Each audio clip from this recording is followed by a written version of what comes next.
Tem que haver a burocracia para que haja controle. Perfeito. Imagina, principalmente agora que nós estamos vivendo em épocas de biotecnologia, os caras mexendo aí com clone, essas coisas. Pô, se você não rolar uma burocracia em cima disso, para onde vai isso? Quais são as proporções? Brincar de Deus?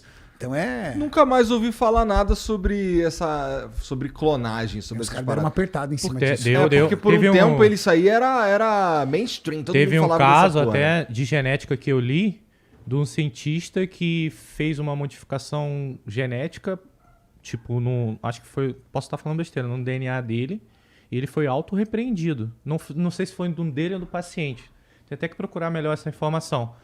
Mas ele tinha feito... Tu recebeu isso aí no Não WhatsApp? foi no WhatsApp, não. Não foi no WhatsApp, não. Vou procurar aqui, inclusive, a fonte. Mas deu uma merda e repreenderam ele total. O que aconteceu é o seguinte... Ele deve saber mais disso. Eu acho que eu sei de que caso você está falando, é do cientista chinês que fez CRISPR no bebê. Isso. É edição genética. O que está acontecendo é o seguinte, Isso a aí. clonagem, ela continua rolando. Então, por exemplo, agora teve uma clonagem de minicérebros, que se chama, tá? Em modelo animal. Modelo animal quer dizer um animal que é usado para experimentação. Então, clonagem de minicérebros de ratos, geração de neurônios humanos dentro do cérebro do rato, tá? Isso aqui não é WhatsApp, não, isso aí é na Nature. O WhatsApp é fonte. Não, mas eu não tô em nenhum grupo de WhatsApp, não recebo nada do WhatsApp. Antes dele receber isso daí, ele recebeu o papo da mamadeira de piroca. É verdade, antes foi uma madeira de piroca. Muito bom. O argentino. Mas, ó, então, o que acontece é que hoje em dia surgiu um negócio que, do ponto de vista da modificação do ser, é muito mais poderoso, que é a própria edição genética. Porque daí você pode, sobretudo essa tecnologia chamada CRISPR-Cas9, ela pode editar genes específicos e mudar esses genes. Você pode mudar a cor de olho, por exemplo. Você pode mudar a cor de olho, por exemplo. Claro que ninguém nunca fez isso, tá? A cor de olho é super complicado porque ela é multigênica, é um negócio complexo. Mas vamos dizer assim... seria possível. Será possível. Mais do que isso, com certeza. Agora, por exemplo, já tem edição genética, já tem ensaio clínico com edição genética para doença cardíaca, entendeu? Então, esse negócio está muito avançado. Mas tem um problema ético. Então, é aquilo que o Cariani está falando. Você precisa ter uma estrutura regulatória forte, porque senão, no limite, você pode gerar mais mal do que bem. Por quê? Porque pensa o seguinte, eu troco um gene, e aí eu tenho um filho. Esse gene vai passar para frente? A resposta é sim. Então, quer dizer, eu estou perpetuando na espécie uma modificação genética que eventualmente pode ser deletéria. Às vezes ela até pode ser deletéria porque ela é boa. Olha que coisa curiosa. Então, por exemplo, recentemente eu escrevi, bom, agora vai ser em setembro, publiquei um artigo lá na minha coluna na Folha de São Paulo sobre as possíveis maneiras como a humanidade pode acabar. E uma das formas, assim, putz, é uma área que eu conheço, falo com as pessoas, blá, blá, blá, e uma das formas é assim, a taxa de fecundidade está caindo. Então os humanos estão se reproduzindo menos. Apesar do mundo estar chegando em 8 bi, o que a gente está fazendo é envelhecendo e diminuindo. Agora pensa o seguinte, imagina que a gente começa a editar gene bastante, até o ponto da gente gerar uma subespécie diferente da nossa, com a qual a gente não se reproduz. A partir do momento que a gente não se reproduzir, a gente vai ter uma segunda espécie. Imagina que a nossa espécie, seja qual for a razão, ela começa de fato a acelerar essa curva de redução na fecundidade. Ou seja, a nossa espécie pode ir sumindo e surgir uma nova espécie, não pela dor, mas pelo amor, ou na verdade pela falta do amor, entendeu? Então isso é muito possível. Não que eu acho que isso seja uma grande catástrofe, tá? Eu acredito piamente é foda, mas eu acho que a enorme probabilidade da nossa espécie acabar. Pelo simples fato que 99% das espécies que surgiram até hoje já subiram, então entrar em extinção. Por que raios? Que essa aqui não. Eu acho que ela vai também entrar em extinção em algum momento. Porque nenhuma outra desenvolveu o cérebro como a gente desenvolveu também, né? Tudo bem, pode ser, mas por outro lado, se você olhar do ponto de vista da relação com o ambiente, a adaptabilidade humana não é tão alta. Como assim, cara? A gente simplesmente se espalhou pelo planeta inteiro. Então tem 8 bi humanos. Você já viu quantos vírus tem? Você já viu? Você tem cepas que estão vivas há bilhões de anos. O Homo sapiens tem 100 mil anos. É nada. Entendeu? Não, cara. Mas isso não quer dizer que a gente não possa taquear por 1 bilhão de anos. Exatamente. Pode ser que a gente esteja, mas existe um argumento para dizer que a gente desaparece... Tô enchendo teu saco, Álvaro. Eu quero não, eu adoro que você me enche o saco. É só que assim, de fato, mas se a gente olhar, sabe assim, sistemicamente, vai falar, cara, a espécie humana é a espécie mais bem adaptada da história do planeta? Não. Nem A pau, mas não tá porque nem a gente entre não as teve 1000. tempo pra isso. Não é só porque a gente não teve tempo. É isso que é o Eu negócio. acho que é a sensibilidade do nosso organismo. A sensibilidade do nosso organismo é exatamente o que eu São- quero não, dizer. somos muito sensíveis. É uma puta de um organismo Tudo frágil. bem, a gente é muito sensível, mas, pô, a gente consegue desenvolver tecnologias para diminuir a sensibilidade. Cara, mas e o vírus? Eu acabei de Eu vi- tomar a vacina, por exemplo, né? Sim, concordo, mas... Mas se mesmo soltar assim, você ali na Amazônia, já era, você morre em 2 Não, dias. tá, pô, mas só que eu não tô, né? A gente evoluiu pra não estar sozinho. Tá bom, né? isso é uma grande Você verdade. criou uma condição pra você. Mas eu Exatamente. ainda assim acho que a gente é mais sensível. Por exemplo, se você pegar os micro-organismos, a capacidade. Cara, tem micro-organismo que existe simulação mostrando que ele pode viver em Marte. Entendeu?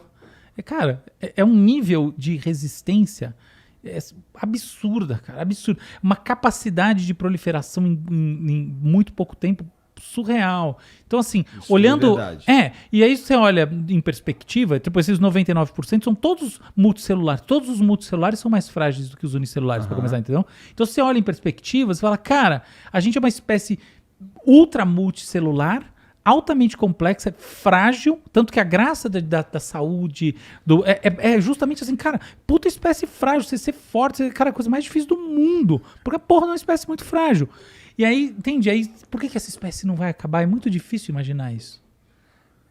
Mas principalmente na teoria que o Álvaro disse sobre a questão da reprodução, né? Exatamente, Sim, é uma sim, espécie sim, que além de sim. tudo tá declinando. E isso é fato, a gente vem reduzindo cada vez mais a reprodução. Mas eu acho que à medida que... Vamos lá, se acontece, a gente vai parar num cenário como que o Álvaro propôs, que é o de uma subespécie que não se reproduz mais com essa e tal. E a gente...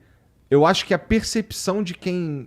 É que continuou, concordo. É que continuou. Tá certo. É que eu não acho essa não é a principal forma para extinção humana. Não acho a mais provável. Qual que é a mais provável? Ó, então, eu diria que você tem 3 grandes possibilidades de extinção humana. Tá? Para começar é o seguinte, quando a gente fala em extinção humana, a gente está falando da eliminação da espécie. Aham. A eliminação da espécie como um evento único, ela sequer é a coisa mais provável. Não O é. mais provável é que exista em algum momento um cataclisma civilizatório. E dentro do cataclisma civilizatório, ou seja, morre mais de 1 bilhão, 2 bilhões de pessoas, ou às vezes mais 4 bilhões, seria metade do mundo hoje em dia. Me dá um exemplo E a partir do cataclisma civilizatório, a gente de fato tem uma dissolução das estruturas sociais e aí sim o fim da espécie. Ou seja, não é que acaba de... Essa ideia que, entendeu, como dinossauros que miram sob meteoros, é muito difícil que isso aconteça. Então tá, então, por exemplo, como que o cataclisma civilizatório pode acontecer, né? Imagina a seguinte coisa, cada vez mais tá fácil, através de edição genética, etc. tal, você também criar patógenos, ok? Sim. A gente tem uma discussão séria, até hoje não está bem resolvido, qual é a origem do SARS-CoV, né, 19. Enfim, eu não quero entrar em paranoia, mas de fato a gente sabe que os laboratórios que fazem manipulação de patógenos são centros de altíssimo risco para a humanidade. Eles têm que ser muito bem cuidados. Sim. Pensa o seguinte, tecnologia DAI. Que legal, eu posso fazer como chama aquele aviãozinho assim? Drone na minha casa, eu compro os circuitos Raspberry Pi, faço o drone. Pô, que legal, posso brincar com kit de genética, hoje em dia tem um monte desses kitzinhos, o cara faz... Tá falando do it yourself. do it yourself. Tá. Tem um monte até CRISPR, tá? Edição genética, um monte de cara que faz CRISPR, que tá na internet, faz essas coisas. E é que pouco Caralho. no Brasil. Tem um monte de cientista amador americano que faz, e europeu que faz e na verdade asiático também, chinês, faz umas maluquices, entendeu? Pelo amor à ciência, à experimentação, nada demais. Mas resumindo, a gente vê uma tendência DAI forte, certo? Imagina que ao invés de você atacar um país ou uma entidade com a qual você tem uma relação opositiva com um avião que vai bater num prédio, você pode soltar um patógeno altamente letal, tá? Pensa nisso. Pensa você, laboratórios DAI de núcleos que sejam terroristas ou estados, eu não quero entrar nessa questão, porque terrorista em si é uma palavra ideológica, né? Esse cara lá que é terrorista não se acha terrorista. Uhum. Então, não vou entrar nessa, mas imagina um grupo ou estado atacando outro país, grupo ou estado, usando patógenos sintetizados em laboratório. Guerra biológica. O problema não é nem a guerra, terrorismo biológico. É o caráter descentralizado que gera a merda, entendeu? Entendi. Porque quando as coisas são centralizadas, no final das contas, a política internacional ela serve de arena para que os dois lados não se destruam. Foi o que aconteceu durante a Guerra Fria. A lógica da destruição mútua, que era a lógica de que, cara, como é que funciona, né? Os Estados Unidos e a antiga União Soviética tinham submarinos rodando o mundo com bombas, inclusive bombas de hidrogênio, embarcadas no submarino, além de bases espalhadas, que se alguma coisa acontecesse, que efetivamente caísse bomba atômica no país, em algum dos países da União Soviética ou nos Estados Unidos, a ordem imediata era destruir o inimigo. Ou seja, no final das contas, a inibição da destruição vinha desse assurance de destruição mútua. Esse é o paradigma, entendeu? Então os caras seguraram a onda e chegaram muito perto. Por exemplo, Cuba, né? Ali a questão dos mísseis em Cuba foi uma questão muito séria. Quase teve guerra nuclear, mas não teve por causa dessa questão. Não tem esse papo de meia guerra, meia destruição. O mundo, pelo menos esses dois grandes blocos iriam para as cucuias. Então o que acontece? Você tem uma organização. Quando você não tem a organização, esse é o X da coisa. E, portanto, na descentralização, você não tem para onde negociar. Como é que eu negocio o antígeno desse troço? Não tem negociação. Eu não tenho acesso e comunicação com esse outro grupo porque justamente é uma célula desorganizada. Pensa gente ao redor do mundo absolutamente nihilista, criando patógenos e jogando na humanidade, entendeu? Isso pode gerar um cataclismo civilizatório, uma perda de uma parte imensa, e a partir do cataclismo é fácil você imaginar guerras e outros fenômenos criados pela humanidade que acabam levando ao fim da espécie.